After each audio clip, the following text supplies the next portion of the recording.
ni chuo bora Tanzania, mlimani tunajivunia, ni chuo mama hapa nyumbani, mlimani tunakupenda, mlimani, mlimani mama, chuo safi sana, yelele yelele, mlimani.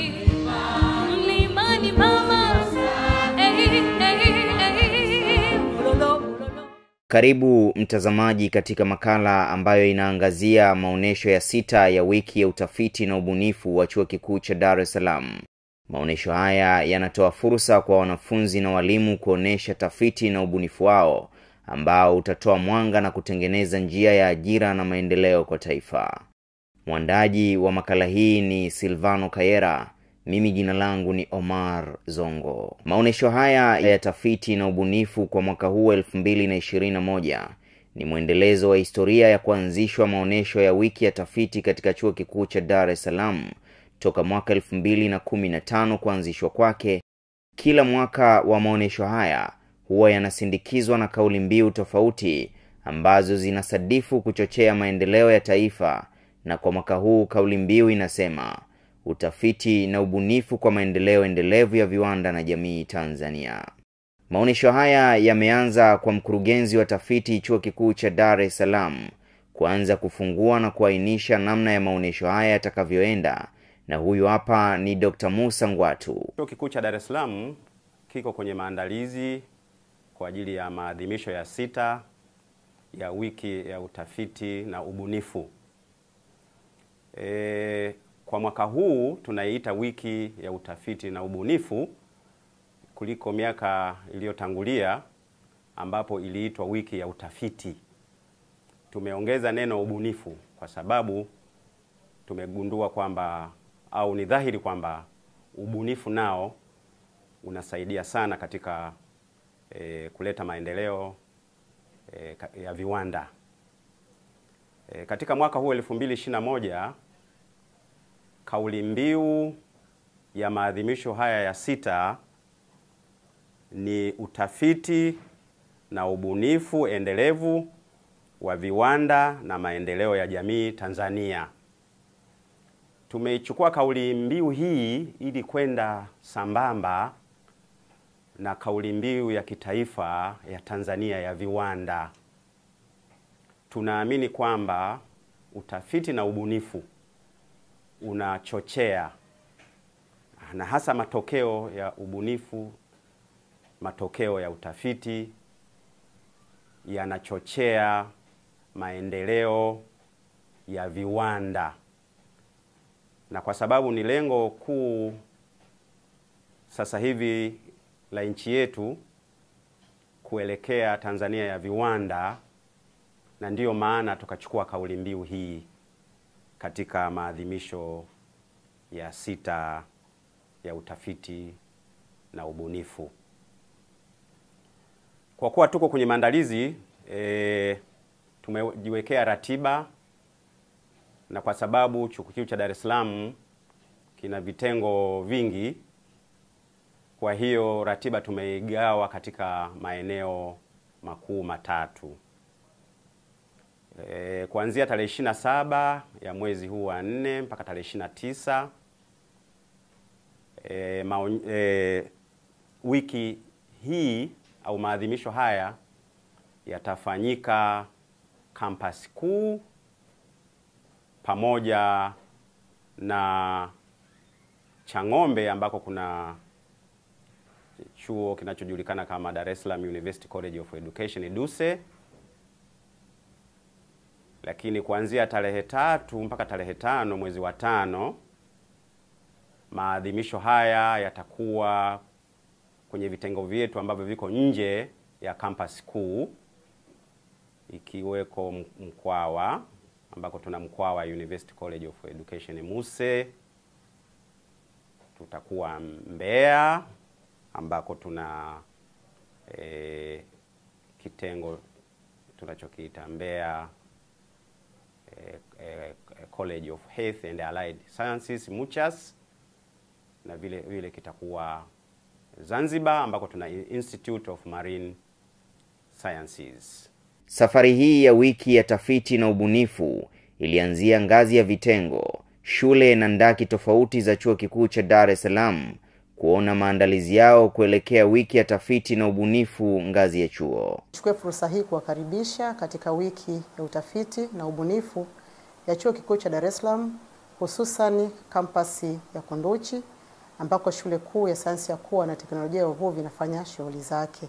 Katika wiki hii ambayo inaanza tarehe 27 mpaka tarehe 29 tutakuwa tunaonyesha shughuli mbalimbali za utafiti na ubunifu ambazo zimelenga katika kulisukuma taifa letu kwenye uchumi wa buluu, hususan kwa upande wa uvuvi na ufugaji viumbe maji.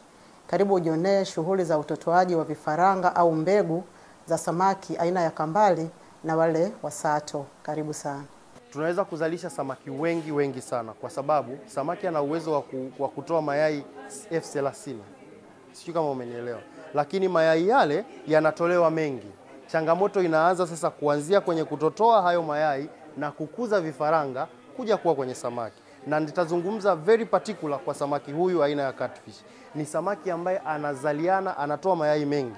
Lakini vifaranga vyake vikifanikiwa kutotoa vingi, kunakuwa na high mortality kwa sababu kwanza aina ya chakula wanaohitaji, lakini pia wao kwa wao ni wana cannibalism, wataalamu wanasema cannibalism, wanakulana wao kwa wao. Kwa ile inawafanya wanapungua sana.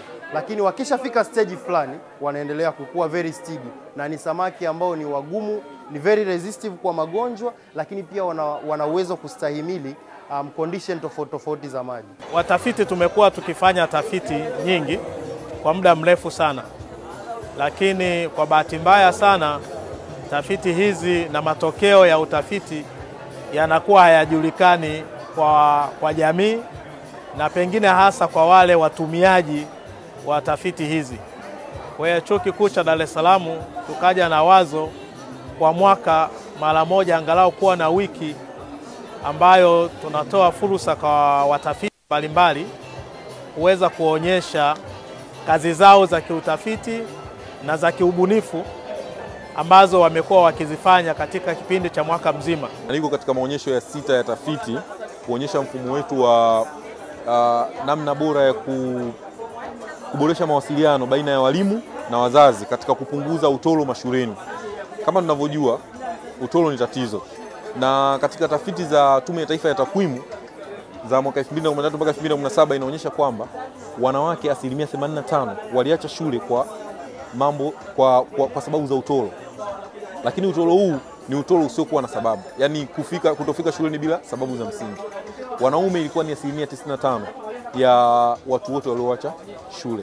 Kwa hiyo unaona kwamba utoro ni tatizo kubwa sana. Sasa sisi tumekuja na namna ambayo ita involve ubunifu wa kiteknolojia wa kutatua tatizo la utoro. Kwa hiyo tumebuni mfumo ambao utakuwa ukituma jumbe za kawaida kwenye simu ya mzazi kurahisisha mawasiliano na mwalimu. Yaani kwa mfano, mtoto asipofika shuleni, baada ya kuwa na kizungumkuti, mtoto ametoka nyumbani hajafika shuleni na mwalimu hajui alipo, basi sisi tuwe na namna mwalimu anajua kwamba mtoto hajafika shuleni, atume message kupitia mfumo impate mzazi naye ajibu. Kwa hiyo hapa katikati tutakuwa tumepunguza tatizo la truance, yani utoro bila taarifa.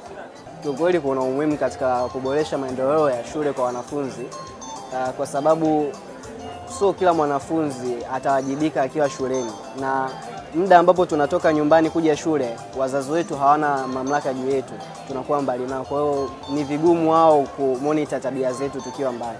Kwa hiyo unawezekana wengine hawafiki shule na mzazi kwa sababu hana mawasiliano na shule hawezi kujua. Kwa hiyo inaendeleza utoro katika mashule na nini, kutokuwa na taarifa baina ya wazazi pamoja na shule. Mfumo unaona ni muhimu sana kwa sababu mzazi akiwa na taarifa kuhusu mwanae shuleni inamaanisha ataepukika. Kukiwa na tatizo lolote, labda amepata tatizo kwenye barabara itajulikana, kukiwa labda ana changamoto shuleni itajulikana, au kama hafiki shuleni kabisa nayo itakuwa ni rahisi zaidi kujulikana. Na hata kwa zile ndaki zilizopo nje ya Dar es Salaam, yaani chuo kishiriki cha elimu Mkwawa na ndaki ya sayansi shirikishi ya afya iliyopo Mbeya, pamoja na kule Zanzibar, nao hawakuwa nyuma. Utafiti wangu uko kwenye upande wa namna ya kudhibiti inzi matunda, lakini nimebezi kwenye inzi maembe ambao kisayansi wanaitwa Bactocella dosaris. Tunadhibiti kwa kutumia uchachushaji wa sukari ukiweka na amila ambayo inasaidia kuwavuta hao wadudu, kwa sababu hao wadudu wanaitwa inzi embe, kisayansi wanaitwa Bactocella dosaris. Ni wadudu hatari sana ambao wanaharibu maembe. Tambuaje embe lililoharibiwa na wadudu? Unakuta lina weusi nje pale. Likiwa na weusi, ujue ndani yake kuna wadudu tayari wametagia mle, na ni vigumu sana kuuzwa katika soko la ndani na soko la nje. Sasa njia hii ambayo tumegundua ya kutumia sukari na amila, tumeona ni njia nzuri sana, kwa sababu hii njia ina uwezo wa kuwavuta wadudu wote wa aina mbili ambao ni jike na dume. Tukivuta jike na dume, tunajua tatizo hili lote litaisha na halitaweza kuendelea tena, kwa sababu jike na dume wote wanakuwa wameingia kwenye mtego na wamekufa. Nimefanya utafiti ambao ni kutafuta dawa ya magonjwa ya fungus wanaosababisha magonjwa ya ngozi, na ni utafiti ambao tumetumia mimea tiba, na mmea tuliotumia kwa Kiswahili unaitwa utupa. Ndani ya dawa hii tumejiridhisha kwamba kwanza ni uhakika kwamba inatibu magonjwa, hasa wadudu wanaosababisha magonjwa ya fungus pamoja na bakteria. Sasa unaweza kuona kwenye picha hapa ilikuwa ni utafiti kuona namna gani ambavyo wadudu hawa kama wanaweza wakauawa na mimea tiba hii kupitia dawa hii ambayo tumejaribisha. Lakini pia tumejaribisha kuona kama dawa hii inaweza ikawa ni sumu, na tumetumia wanyama pia, tumetumia panya, na utafiti huu umefanyika pale Chuo Kikuu cha Sokoine, na baadaye tumejiridhisha sasa kwamba kwa sasa twaweza kwenda kwenye hatua sasa ya kufanya majaribio ya tiba kwa binadamu. Naitwa Daktari Joseph Swila, ni mratibu wa tafiti hapa katika Chuo Kikuu cha Dar es Salaam, ndaki ya afya na sayansi shirikishi.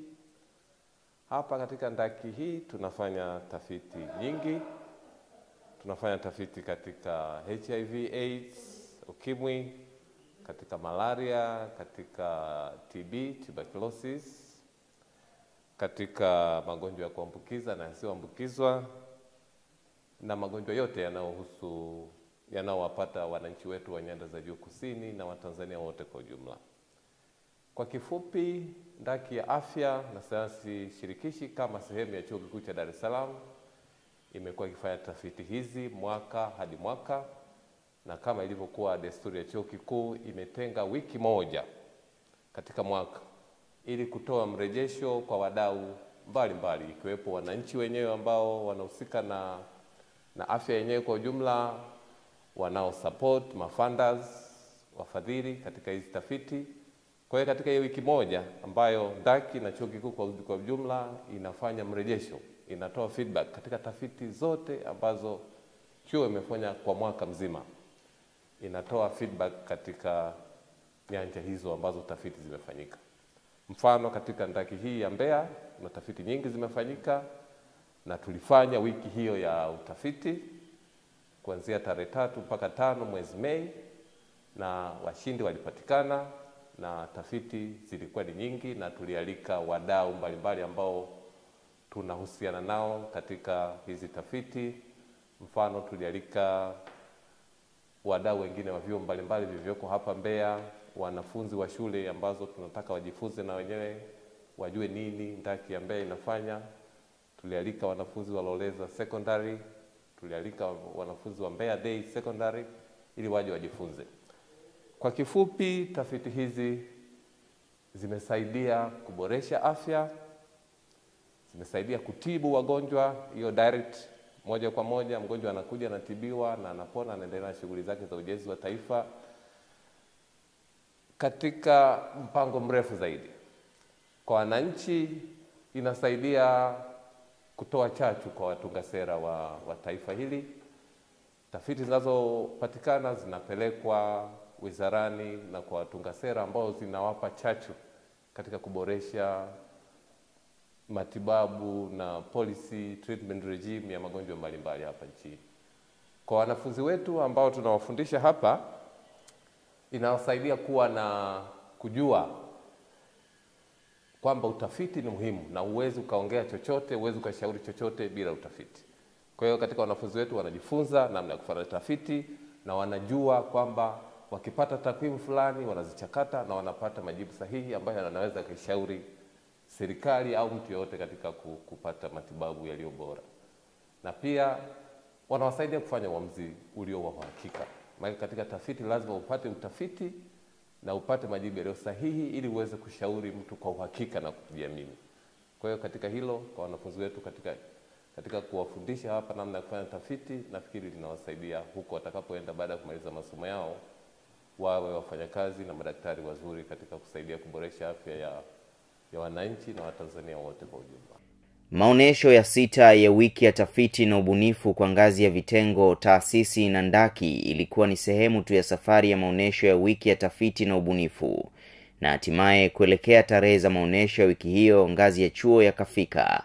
Na hapa naibu makamu mkuu wa chuo utafiti Profesa Benedetta Kilian akafungua pazia kuelekea maonesho hayo kwa ngazi ya chuo. Chuo Kikuu cha Dar es Salaam kiko katika maandalizi ya maadhimisho ya wiki ya utafiti na ubunifu. Hii ni mara ya 6 tumekuwa tunafanya maadhimisho haya. Lengo kubwa la maadhimisho haya ni kuonyesha kwa Watanzania kazi ambayo Chuo Kikuu cha Dar es Salaam kimefanya katika masuala mazima ya utafiti na ubunifu. Kama ambavyo mnafahamu, Chuo Kikuu cha Dar es Salaam kimekuwepo kwa miaka takriban 60, na katika kipindi hiki kimeweza kujikita katika kuhakikisha kwamba tunachangia katika maendeleo ya nchi kwa kufanya utafiti na ubunifu. Katika maadhimisho haya ambayo yatafanyika kuanzia tarehe 24 mpaka tarehe 26 mwezi Mei, tunatarajia kuwa na matukio mbalimbali ambayo yatafanyika hapa Chuo Kikuu cha Dar es Salaam.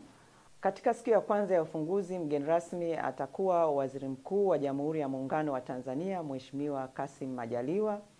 Pia kutakuwa na wazungumzaji wakuu akiwemo mfanyabiashara mkubwa hapa nchini Mr. Mohamed Dewji, pamoja na Profesa Swai kutoka Chuo cha Nelson Mandela Arusha. Siku ya pili tutakuwa na kongamano kubwa ambalo litashirikisha wadau kutoka sekta mbalimbali wakijadili masuala mazima ya utafiti, ubunifu na maendeleo ya nchi yetu. Pia kutakuwa na mdahalo ambao utajumuisha wadau mbalimbali kutoka sekta binafsi pamoja na wakuu wa vyombo vya habari, tukijadiliana ni jinsi gani Chuo Kikuu cha Dar es Salaam kinaweza kutoa mchango wao moja kwa moja katika masuala mazima ya viwanda, lakini katika maendeleo ya jamii kwa ujumla. Siku ya tatu itakuwa ni siku ya kufunga pamoja na kutoa zawadi kwa washindi, ambapo tumemwalika mgeni rasmi Mheshimiwa Profesa Joyce Ndalichako, Waziri wa Elimu, Sayansi na Teknolojia. Maadhimisho haya yatafanyika hapa Chuo Kikuu cha Dar es Salaam katika maeneo ya maktaba mpya. Napenda kuchukua fursa hii kuwakaribisha wananchi wote ili mweze kuja kujionea kazi ambazo Chuo Kikuu cha Dar es Salaam kimefanya katika miaka 60 ya uwepo wake. Karibuni sana. Na hapa ule msemo wa hayawi na sasa yamekuwa ukatimia. Hatimaye tarehe na siku zikafika na ufunguzi wa maonesho hayo ukafanyika, na mwenye jukumu hilo alikuwa ni Waziri Mkuu wa Jamhuri ya Muungano wa Tanzania Mheshimiwa Kassim Majaliwa, huku akianza kwanza kutembelea mabanda ya watafiti waliopata nafasi kwenye maonesho hayo. Maonesho haya yalianzia ngazi ya vitengo vya kitaaluma vya Chuo Kikuu cha Dar es Salaam ambapo yalifanyika kuanzia tarehe 27 hadi 29 Aprili hapa kampasi ya Mwalimu Nyerere na Duse, na tarehe 3 mpaka tarehe 5 mwezi huu huko MUCE Mbeya na Zanzibar ambako tuna chuo chetu cha Institute of Marine Sciences. Maonesho haya yalihusisha wanataaluma na wanafunzi kushiriki kuonesha shughuli na miradi yao mbalimbali ya utafiti na ubunifu. Jumla ya kazi za utafiti na ubunifu zilizoonyeshwa na kuwasilishwa ni 218. Kati ya hizo, kazi za wafanyakazi zilikuwa 125 na za wanafunzi zilikuwa 93. Kati ya hizo, jumla ya kazi za utafiti zilikuwa 93 na za ubunifu ni 32. Katika kufanikisha maonesho haya, waliteuliwa majaji kutoka ndani ya chuo ambao walipita kukagua na kufanya tathmini ya kila kazi iliyoshiriki kwenye maonyesho. Katika kuwezesha tathmini hii, ofisi ya naibu mkuu wa chuo utafiti iliainisha maeneo 10 ambayo kazi za utafiti na ubunifu zilizoshiriki kwenye maonesho zingeweza kufanywa tathmini. Baada ya tathmini ya majaji katika ngazi ya vitengo vya kitaaluma, yalipatikana matokeo ambayo washindi katika kila eneo waliainishwa. Washindi wa maeneo husika ndio waliopata nafasi ya kuja kushiriki katika wiki ya utafiti na ubunifu kwa ngazi ya chuo. Mheshimiwa mgeni rasmi, katika yale mabanda ambayo ulipita, wale ambao umewaona ni washindi ambao wameshinda kutoka ngazi za chini. Ndugu mgeni rasmi, katika maonesho haya wafanyakazi na wanafunzi toka vitengo mbalimbali vya kitaaluma wamepata nafasi ya kuonesha na kuwasilisha kazi zao na zitathaminiwa na majaji. Majaji wanatoka katika ngazi hii, majaji wanatoka ndani na nje ya chuo ili kuongeza ile kiwango cha ushindani. Kupitia tathmini husika tutaweza kupata washindi katika kila eneo na kuweza kutunikiwa zawadi. Kwa ujumla tunayo miradi 106 inayoshiriki kwenye maonesho haya. Kati ya miradi hiyo 76 ni ya wafanyakazi na 30 ni ya wanafunzi wetu. Pia jumla ya miradi ya utafiti ni 99 na ile ya ubunifu ni 10. Kwa upande wa jinsia, idadi ya washiriki wanawake ni 21% tu. Mheshimiwa mgeni rasmi, hapa tuna changamoto na tunabidi tuweke mikakati ya kuhakikisha kwamba tunaongeza usawa wa kijinsia katika ushiriki huu. Kupitia utafiti, chuo kikuu kina wajibu wa kutatua matatizo yanayozikabili jamii zetu.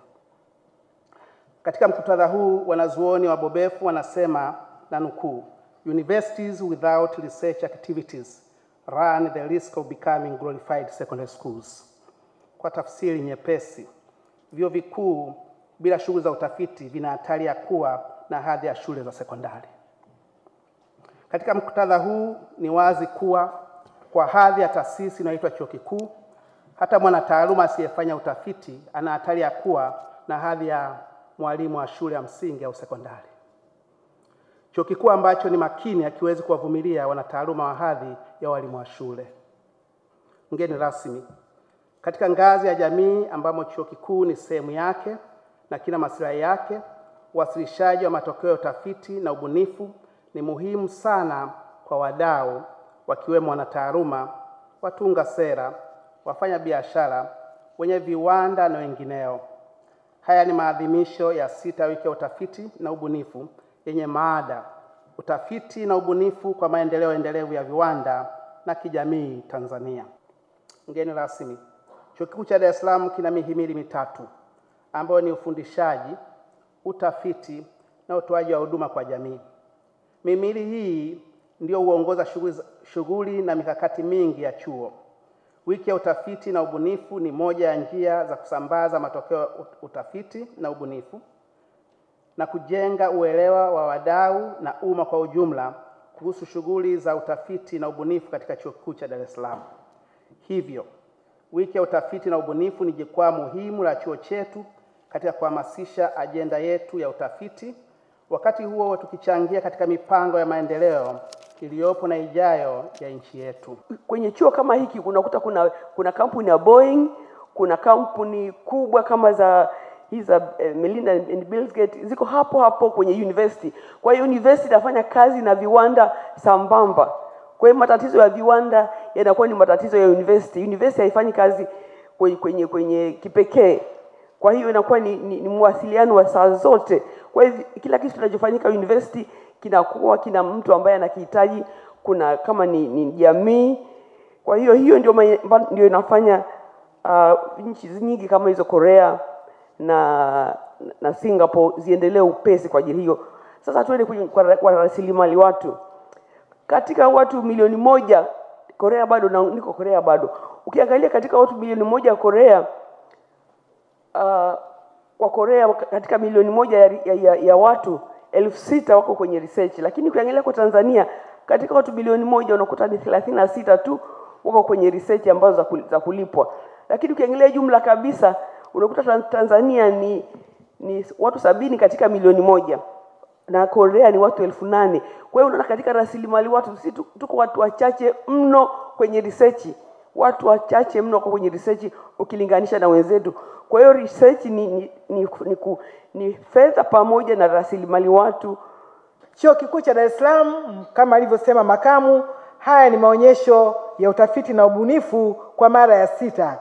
Na maonyesho haya yanatoa fursa kwa wadau wa utafiti kufahamu tafiti zinazofanywa hapa chuoni, lakini kufahamu mapungufu ambayo yapo na mikakati ya kukabiliana na mapungufu hayo. Kama ambavyo umejionea katika mabanda ambao umepita, kwa kweli wanafanya utafiti wa hali ya juu, na ni utafiti ambao unalenga kweli kweli kutatua changamoto za mazingira yaliyopo. Lazima uwe mzee ndio utoe uzoefu. Kwa hiyo ni fursa ya kubadilishana uzoefu kutoka taasisi zetu za elimu ya juu. Hii pia ni njia mojawapo ya kuhamasisha wanataaluma chipukizi kupenda na kuhamasika kufanya tafiti, hususan katika maeneo yao ya ubobezi, kwa lengo la kujijengea uwezo wa kitaaluma na pia kuchangia katika kutatua changamoto za jamii na kuleta maendeleo katika taifa letu. Mheshimiwa Waziri Mkuu, kama ambavyo unafahamu, serikali yetu ya awamu ya 6 ambayo inaongozwa na mama yetu mpendwa Mama Samia Suluhu Hassan inatoa kipaumbele katika masuala ya utafiti, na kama ambavyo nilieleza katika hotuba yangu ya bajeti ya Wizara ya Elimu bungeni mnamo tarehe 4 Mei, katika kipindi cha mwaka wa fedha 2021-22 wizara itaendelea kuimarisha sayansi, teknolojia na ubunifu, na kama ambavyo nimeeleza tutaendelea kuimarisha kumbi za kuatamia bunifu za wabunifu wetu ambao tunawaibua, ili bunifu zao ziweze kufikia katika hatua ya ubiashirishwaji. Hivyo utafiti na ubunifu vitaendelea kutiliwa mkazo mkubwa ili kuhakikisha taifa letu linanufaika na matumizi ya teknolojia ya kisasa katika uzalishaji mali na kutoa huduma kwa jamii. Maadhimisho haya ni muhimu sana kwa jamii yetu ya Tanzania. Ni budi sasa, kutokana na ubunifu huu na matokeo ambayo yatatokea kwa tafiti ambazo tumefanya, lakini pia tafiti hizi umuhimu wake mwingine ni kwamba wataalamu wetu wa vyuo vikuu muone nafasi yenu kwenye nchi hii inayoweza kutambua kazi mnazofanya na hatimaye Watanzania kuweza kutumfaika na kazi ambazo mnazifanya. Kwa upande wetu serikali, nataka niwaahidi kwamba tutaendelea kutenga bajeti ya kutosha kama ambavyo ameeleza Profesa Ndalichako, waziri wa elimu. Fedha hizi za tafiti ndio ambazo tutazileta kwetu wasomi kuendesha tafiti, mbali ya ile dirisha lilofunguliwa na NMB, lakini bado serikali tumeona kuna umuhimu wa kuongeza bajeti hii. Baada ya ufunguzi wa maonesho hayo ya wiki ya 6 ya utafiti na ubunifu, watu mbalimbali walijitokeza kujionea tafiti na bunifu mbalimbali kutoka kwa wanafunzi na walimu. Lakini licha ya hayo kuendelea katika eneo la nje ya maktaba, ndani ya ukumbi huo, kongamano lililohusisha mijadala kutoka kwa watu mbalimbali wakiwemo wanazuoni, viongozi wa serikali na wajasiriamali mbalimbali liliendelea. Huku jambo lililoteka mjadala huo ni namna ambavyo tafiti zinazofanyika zinaweza kuleta tija kwa maendeleo ya taifa. We get additional funding. But for us, our main goal, our purpose is not really profit making. It's a public university. We work for the public to change people's lives. So we are not really looking for super profit. But you guys are looking for super profits, with the exception of civil society foundations or civil society organizations that are here. So we understand that. And that's why our corporate council will tell us a little bit about the legal framework of partnership and collaboration. As the Vice Chancellor alluded to earlier, we get a lot of funding for research and innovation from the outside world, from donors, from development partners. However, the bad news is this funding has been declining. Why? Okay, COVID-19 part of it, but the economy, the economic situation in general in the world. So it has been on the decline over the past 5 years or so. And this is a paradox, or it's a paradox, so to speak, because the number of our staff, human capital here at the university, is increasing as we measure through PhDs and masters. But then the funding for research and innovation then is declining. Our largest research funder right now is Sweden, Sita, Sweden.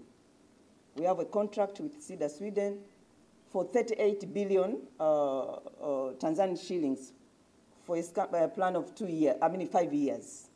And this is our last year. And through this program that we have, PhDs are being created, about 64 PhDs in the span of 5 years, research projects. Our staff get the opportunity to attend international conferences. But the agenda for research, they choose the topic and the theme. You know, we are going to sponsor climate change, things that they find to be relevant to themselves. So there are some limitations there. You must be trying to solve one of the problems, which is that the disconnect between what happens in the classrooms and what is actually happening in the society, in the industries. So one of the problems we have outside there is low productivity. And I think there the university can contribute in terms of trying to come up with the solutions. We have very low productivity on every aspect that we're going to discuss. I will cite two. One, our agenda now is for agro-processing industrialization. That is one of our key focus areas. And in that regard, we, over the past 5 years, tumehamasisha sana people to put up small and big industries. But actually our industries are suffering from lack of raw materials. On every aspect you're going to mention, we don't have raw materials. For example, the edible oil industries, we have 771. And out of those, 50 are medium and large industries. And 21 of them are really large. But actually the productivity level there is only about 20 to 30%. While you produce 2-3. Reading here, it reminds me, October 2015, we went to the People's Republic of China with the current Vice Chancellor, William Wanangesia. And we learned something. They have added something there. Research, innovation, and imitation. So today you can do research, you can innovate, but you can also imitate. And I'm quite sure, Vice Chancellor, you remember when we were in Shanghai, they had imitated some of the products from other countries of which were of better quality than the genuine. So we normally think China gives us fake things, but they give us fakes which are of higher quality than the original from the country they have come. So we can also slowly trying to think about imitation. And actually we have a big potential in imitation. If you have time today, after moving here, go to the Makonde covers there at Mwenge. You'll see the big potential in creative arts from imitation. To the end of this strategic partnership dialogue of the 6th Universal Dar es Salaam Research and Innovation Week, I believe you will agree with me that the session has been stimulating, inspiring, and rewarding. We have embarked on an important endeavor to strengthen the university-industry linkage by brainstorming together on how best to bring the two together for the benefit of both. From the presentations by the university management on university vision, research and innovation, curricula, and the legal framework, and the subsequent discussion by stakeholders, there is hope for new synergy leading to fruitful outcome in the form of commercialized. Ni chuo bora Tanzania, mlimani tunajivunia. Ni chuo mama hapa nyumbani, mlimani tunakupenda mlimani. Just to start the discussion, I want to share with the audience here the key facts that are around R&D investment in Tanzania as compared to the rest of the world. When you look at the statistics, and I should really appreciate the keynote speaker yesterday, Professor Swai, who started to hint some of the facts to the rest of the audience until she stimulated some very impressive promises from the Prime Minister and the Minister for Education in Tanzania. So we hope this discussion today will add up to what we have had yesterday and the government eyes towards R&D. So if you look at the figures, Tanzania spends 0.5% of its GDP on R&D. And this is not a small number, but when you compare it to the rest of the world, it's substantially small. When you try to compare it to the industrialization giants, like China now is taking a lead globally in the industrialization, we see it investing 2.2% of its GDP. Germany, Israel is at the peak. USA is 2.8. Now, if you look at China and USA, the numbers might seem to be around 2, but if you look at the economy of these two giant countries, that's a very big number in absolute terms, in terms of billions of US dollars spent. Now, if you compare Tanzania with its peers in the region, you see that it's relatively lower to the rest of the competitive countries in the East African bloc, for example, Kenya, and the upcoming Rwanda, which is growing so fast in terms of business and industrialization. But of course, there are some few laggards in the region like Uganda, which is also spending significantly lower than Tanzania. But what is very interesting when you look at the sources of this financing is that a very, very small share of the investment in R&D comes from the private sector. The private sector, who are consumers of the product to a very large extent, the consumer of the product of R&D, actually invests less than 1%, less than 0.1% into financing research and development. If you want to see this into perspective, if you compare this with a country like the Republic of Korea, 76% of financing in R&D comes from the private sector. Still, we have a very good chunk of the resources that is foreign dominated. And we had the discussion yesterday that when you are so much dependent on the foreign aid for financing the research, then it is very likely that the research agenda might not be well aligned with your national interest.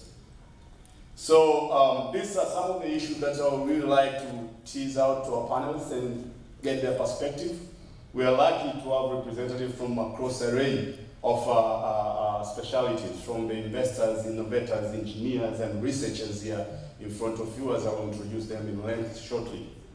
That was all when it comes to financing R&D. Now, if you look at the human resource that is in the R&D, Tanzania, the very recent statistics shows that only 19 personnel out of 100 million of Tanzanian population are engaging in research and development on a full-time basis.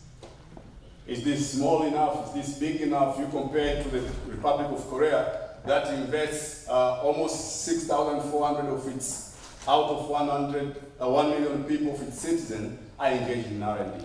So we are not only investing small, but we have less people or folks passionate in R&D or dedicated for research and innovation. So it is a matter of chicken and egg, Nora, that what starts? Should we invest more to have more people in R&D? Should we have more people in R&D so that we attract more resources? All these some of the discussion that will be prevailing here. I will define the research in a very, very simple way. I think we do research very informally every day in our life. Formal research at the university. I think research, very simply, means actually raise natural world is for natural sciences, and how human interaction is for for social sciences. So how is this related to innovation, and how is it different from innovation? I will make a terminological distinction between invention and innovation. When you do research, like research in natural sciences, basically you are producing knowledge, and that knowledge is actually going to be useful for innovation. Now, the first instance of research is an invention. You are coming up with something new. If you have done research, you come up with something new that is potentially useful for socio-economic development. Do we think the private sector should leave it to the government, who has to do what in financing R&D? Maybe I start with you, Rasto, and then Emmanuel pick it up. According to the Science and the Technology Policy of 1996, the target by the United Republic of Tanzania, it was to have 1% GDP invested in research and development, which is hosted at cost. So this fund, it receives money from development partners, and also it's open even to the people within the country. But the challenge is most who contribute to the National Advancement Funds in the government, and mainly the central government. So when we talk about research and innovation, it is a tool which is used in all sectors. So it's a high time, because we have the NFAS in place, to come and contribute. And the other part, because when we talk about research and development, we need to focus on the infrastructure, institutional development, and the human capital. It's actually the government giving money. Instead of taking money and give it back, they say, okay, you can keep that, and provided you apply to research. So you still have public funding going there. So I don't think it's either or. And although, I should say although, the issue of sustainable industrialization, when we talk about sustainable industrialization now, we talk about 3 P's of sustainability. 1, profit.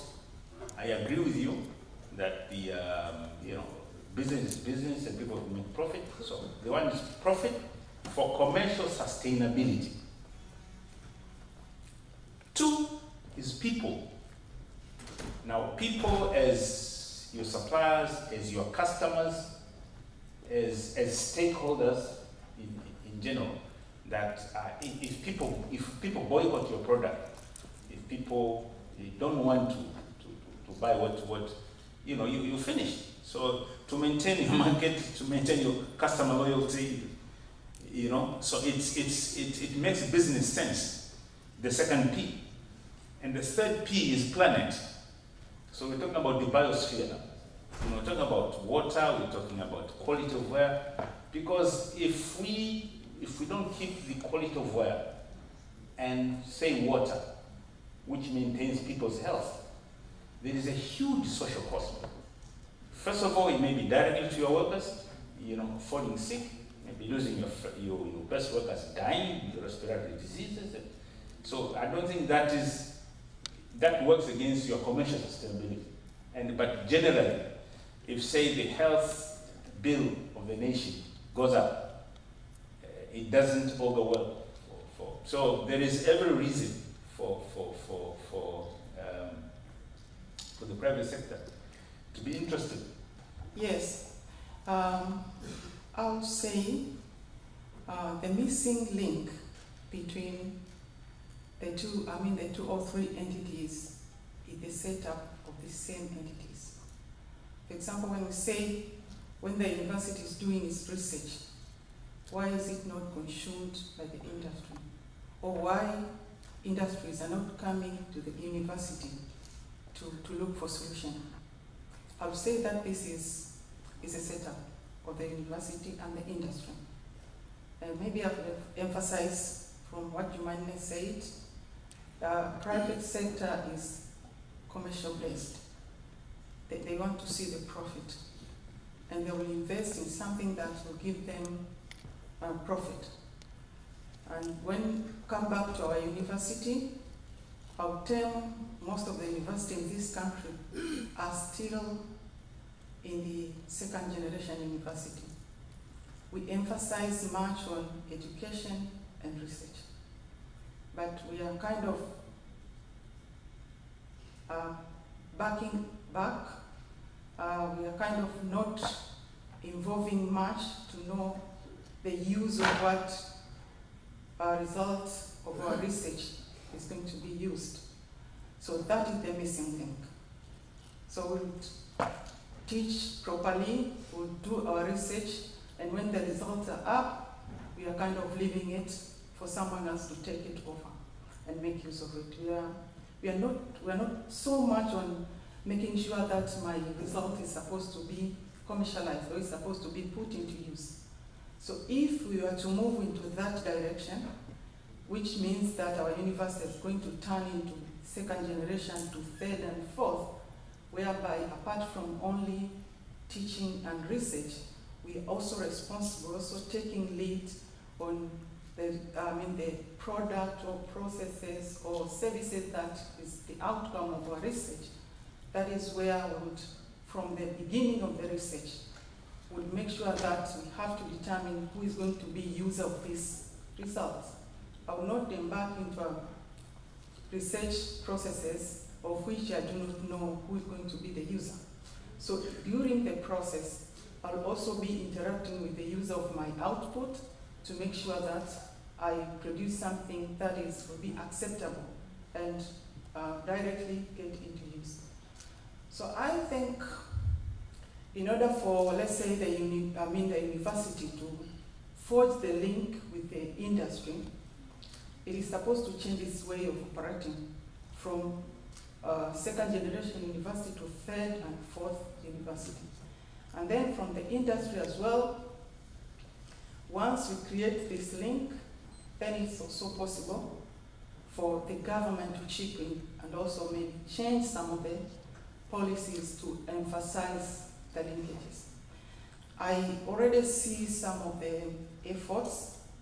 Maybe I can give an example of my own university, where we have some initiatives, but somehow they are kind of creating these links. You would find some initiative, for example, in my college where we have an incubator. We kind of support students to use the knowledge that they are getting in order to develop products or services, employ themselves. So this effort is not only in my college. You can also find the same incubation or innovation hub in the MCHAS.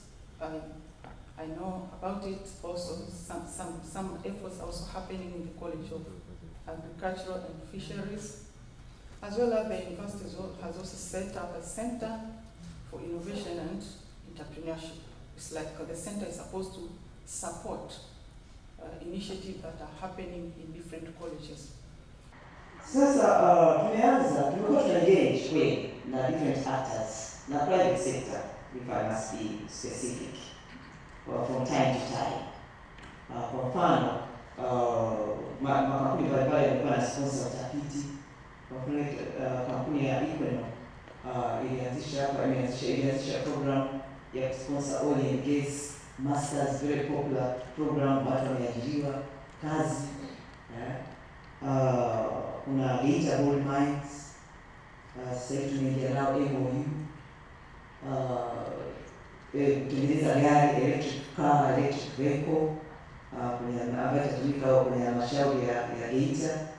Tumesaini MOU, prototype iko tayari, na nilipoulizia jana kule kwetu wameniambia mwezi wa 9 hiyo gari itakuwa tayari. Kwa hiyo tuna engage, lakini tuna engage pia sio tuna private sector, lakini hata na hizi government institutions. Kwa mfano kuna miradi mingi, watu wa Kuwait kwa mfano iko kule TDTC wanafanya na TANESCO kutengeneza machines, kufanyaje. Kusoma zile reports zikifika ofisini kwangu, huwa naangalia tu au mashmali wamesign contract because I don't understand the findings. I teach political science. Lakini kazi nyingi zimekuwa wanazifanya.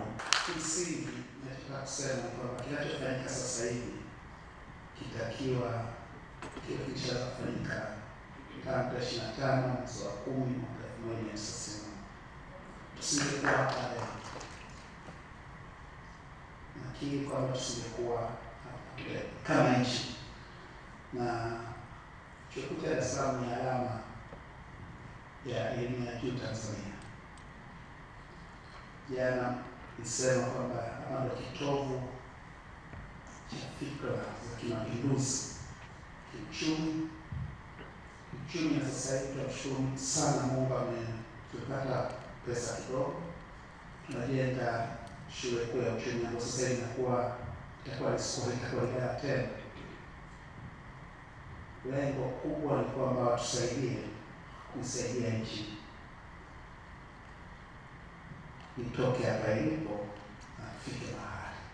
Feedback na responsibilities, lakini importantly imetoa majibu mazuri sana na changamoto nzuri sana kwa steps za kuchukua na chuo, na I think the rest of academia and universities also learn from the initiative. Na collectively kama taifa kama higher institution then will be reaching somewhere. Niwashukuru sana panelists wetu, nadhani kwa niaba ya wote tungeweza kuwapigia makofi.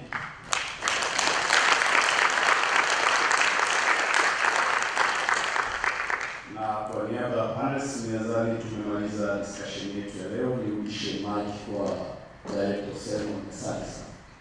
Ni chuo bora Tanzania, mlimani tunajivunia, ni chuo mama. Wenye tafiti na bunifu mbalimbali nao wakapata nafasi ya kuzungumzia kazi zao walizoandaa. Kwa majina naitwa Chanjo Apolinali, ni mwanafunzi wa undergraduate kutoka ndaki ya sayansi na teknolojia COET. Hapa tuko na project yetu moja ambayo ni nzuri sana ukisikiliza vizuri na the way inavyofanya kazi. Kama unavyoona, unaweza kaona bango letu liko hapa, inaitwa Android Enabled Mini Smart House.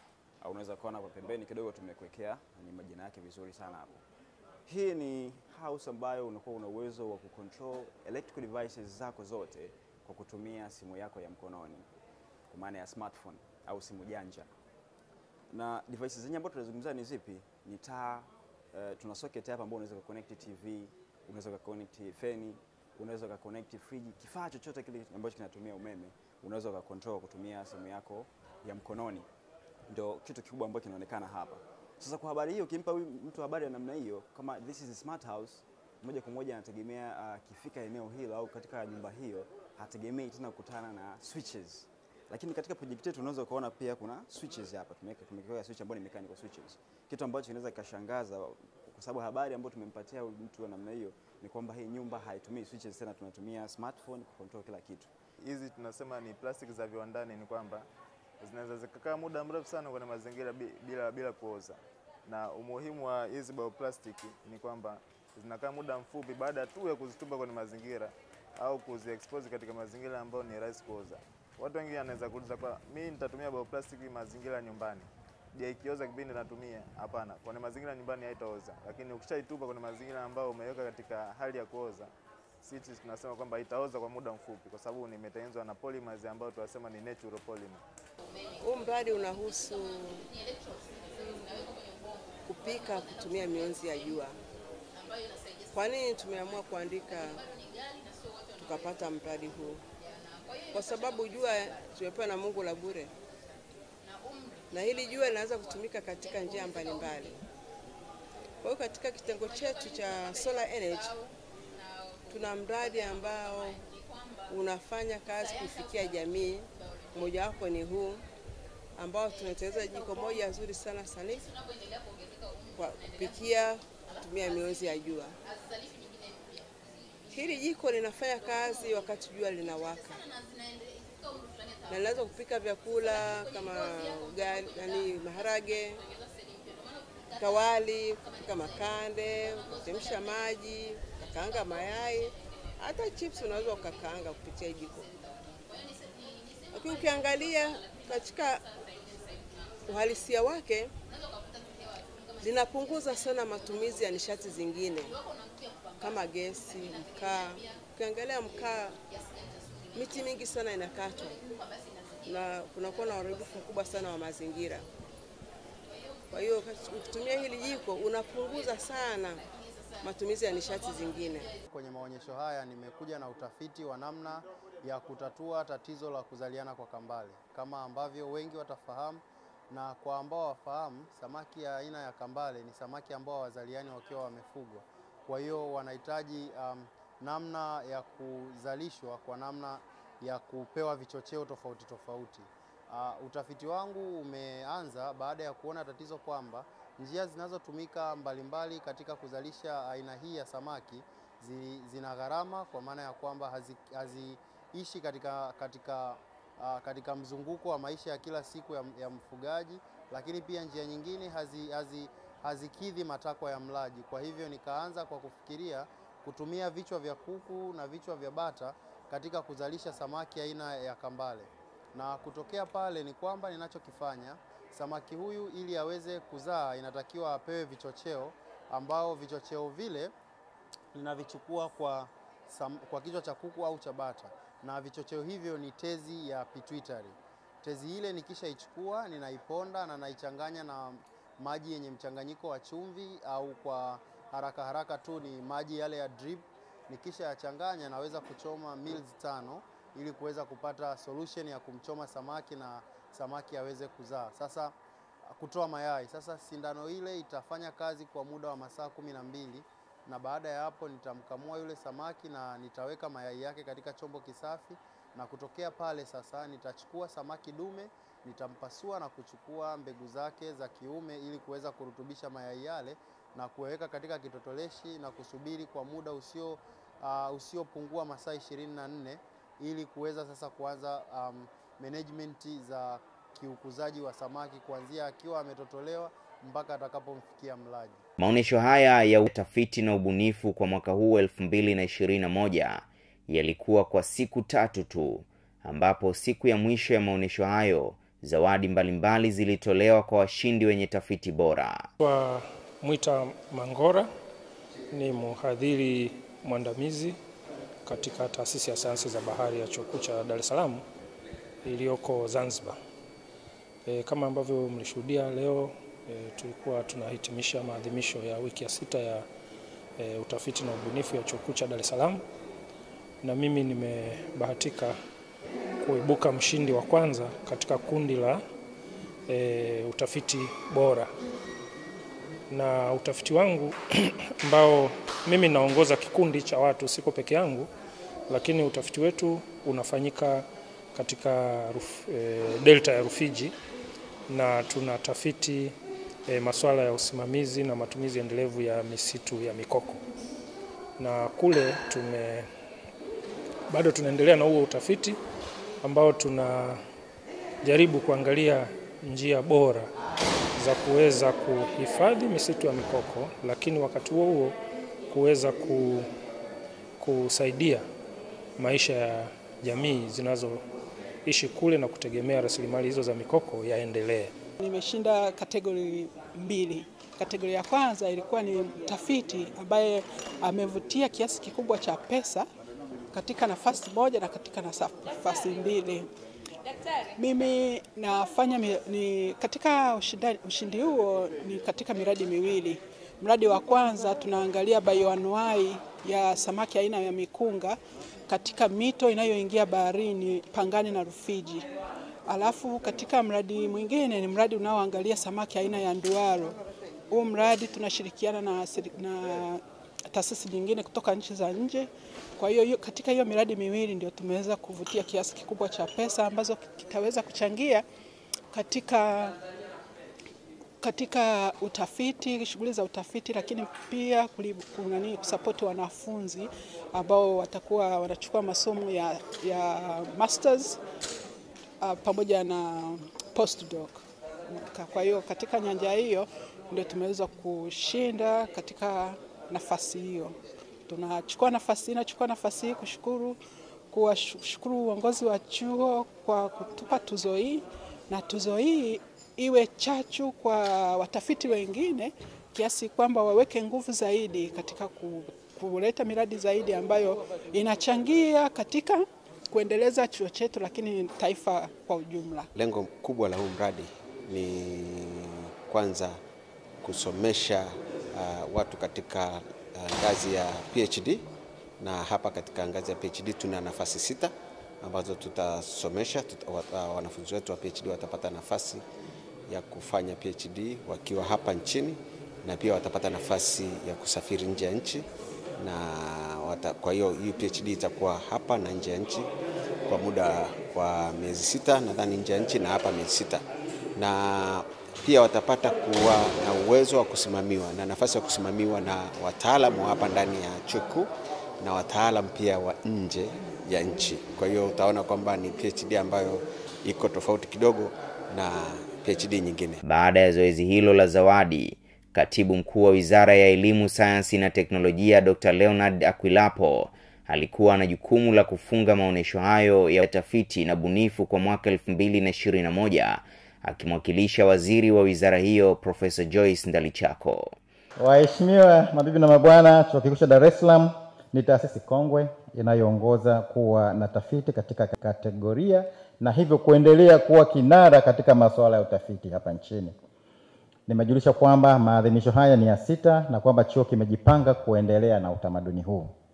Ninakipongeza chuo kwa kuwa na maono hayo, kwani maadhimisho kama haya bila shaka yanainua chachu ya wanataaluma ya kufanya tafiti na kuyachapa katika majarida mbalimbali ili umma upate nafasi ya kuongeza maarifa na ufahamu. Wizara ya Elimu, Sayansi na Teknolojia inaunga mkono maadhimisho haya, kwani yanatoa fursa kwa wadau wa utafiti kufahamu tafiti zinazofanywa hapa chuoni, changamoto za kiutafiti ambazo chuo na wanataaluma wanakabiliana nazo, na mikakati iliyopo ya kutatua kwa ufanisi changamoto zilizopo kwa nia ya kupanua na kuboresha kazi za utafiti na ubunifu. Na hapa sina budi kupongeza Chuo Kikuu cha Dar es Salaam kwa kutenga fedha za ndani ili kutoa fedha hizi kwa kusaidia wanataaluma wake kufanya tafiti mbalimbali. Ninatoa wito kwa Chuo Kikuu cha Dar es Salaam kupanua wigo wa wiki ya utafiti ili kushirikisha watafiti ambao tafiti zao zimesajiliwa na zina uhusiano na idara mbalimbali za kitaaluma hapa chuoni. Kauli mbiu ya maonesho ya wiki ya 6 ya tafiti na ubunifu kwa mwaka huu imegusa maendeleo endelevu ya viwanda na maendeleo ya jamii Tanzania. Ni ukweli usiopingika, bila kuwa na taifa la wasomi wenye kufanya tafiti zitakazoibua changamoto na kuzitafutia njia, taifa linaweza kuchelewa sana kupata maendeleo.